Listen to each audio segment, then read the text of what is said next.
Olá! Hoje a gente vai mergulhar fundo num conceito bem intrigante que vem dos ensinamentos da diaconisa Márcia Araújo, os chamados espíritos das águas.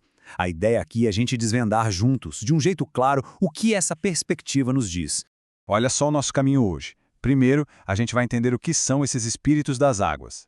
Depois, vamos ver onde é que eles atuam, no que a fonte chama de campo de batalha. Na sequência, a gente foca numa figura-chave, o Leviatã.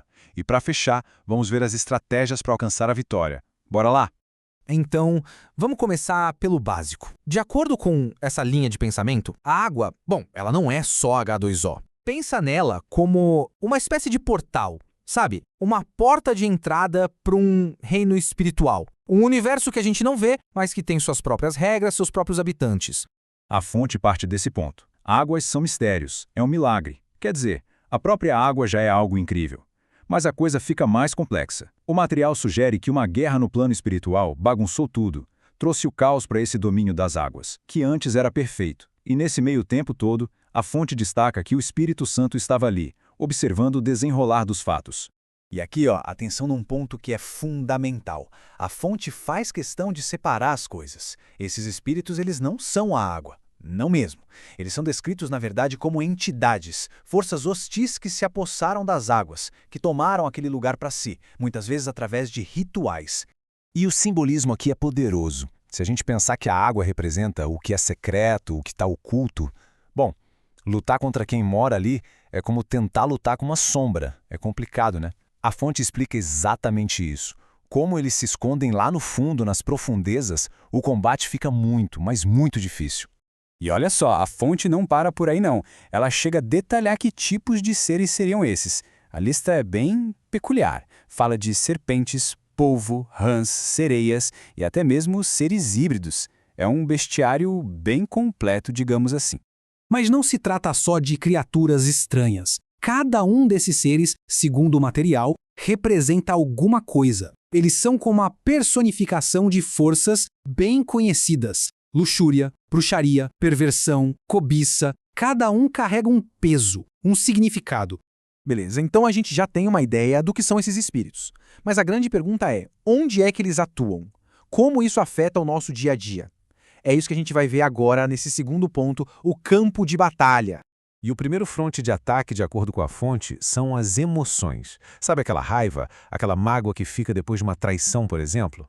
Então, o texto descreve isso como uma brecha, uma porta que se abre. É como se esses sentimentos dessem uma espécie de legalidade para essas entidades entrarem e agirem na vida da pessoa.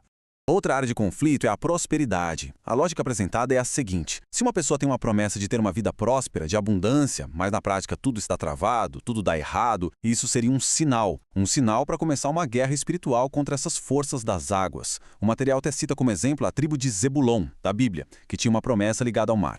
E claro, os relacionamentos também entram nessa guerra. A fonte faz um alerta bem específico sobre certas atitudes, principalmente dentro do casamento, que poderiam acabar convidando a interferência desses seres. Lembra daquelas serpentes marítimas da lista? Pois é, elas poderiam, segundo o texto, se instalar no ambiente do casal. Tudo isso que a gente viu nos leva então a uma figura central nesse xadrez espiritual. O material aponta para um líder, uma entidade poderosa chamada Leviatã. E o título dele, O Pai de Todo Orgulhoso. Mas o que significa ser o pai de todo orgulho? Basicamente, o Leviatã é a personificação do próprio orgulho. E aí que está o pulo do gato. A fonte explica que o orgulho funciona como um farol, sabe? Ele atrai, ele chama para perto os espíritos mais fortes, os de mais alta hierarquia. E como é que essa influência se manifesta na prática? Bom, a fonte descreve uma espécie de escadinha. Começa com uma coisa que pode parecer boba, tipo um sono incontrolável na hora da oração. Depois, a pessoa começa a dar respostas mais duras, mais ríspidas. Daí, ela passa a não aceitar se submeter a nada nem ninguém. E, por fim, vira aquela pessoa obstinada, teimosa, que a fonte compara de forma bem visual às escamas do Leviatã. E essa citação aqui resume tudo de forma bem direta. Sono na oração igual Leviatã está no lado. É uma equação simples. Segundo o material, se esse sono aparece, é um sinal de alerta, um indicativo de que essa influência está por perto. Certo? O cenário está desenhado, o problema está colocado, mas o material não para por aí. Ele também fala das soluções. Então vamos para a nossa parte final. Quais são as armas, as estratégias para vencer essa batalha? E a principal arma é exatamente o contrário do problema. Se o Leviatã é o orgulho em pessoa, a arma mais poderosa contra ele só poderia ser a humildade. É uma lógica de opostos. A fonte descreve isso como uma guerra poderosa contra o que ela chama de águas do orgulho.